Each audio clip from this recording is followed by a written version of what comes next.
తరగతి గదుల్లో పెన్ను పుస్తకం పట్టుకోవాల్సిన చిట్టి చేతులు వెట్టి చాకిరీ చేయాల్సి వస్తుంది.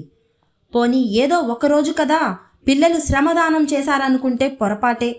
నెల్లూరు జిల్లా ఉదయగిరి మండలం గండిపాలెం గురుకుల పాఠశాలలో విద్యార్థుల చేత సిబ్బంది వంట చేయిస్తున్నారు. క్రమశిక్షణ పేరుతో విద్యార్థులను ఉదయం 4:30కి లేపి 45 కేజీల గోధుమ పిండితో ఒక్కొక్కరు 10 నుండి 13 చపాతీలు చేయాలని ప్రిన్సిపల్ నరకం చూపిస్తున్నారని విద్యార్థులు ఆవేదన వ్యక్తం చేస్తున్నారు. ఈ టార్చర్ తట్టుకోలేక విద్యార్థులు స్కూల్ నుండి పారిపోతున్నారు.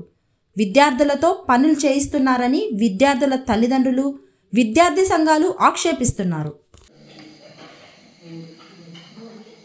3కి లేచారా? 3:30కి లేచారా?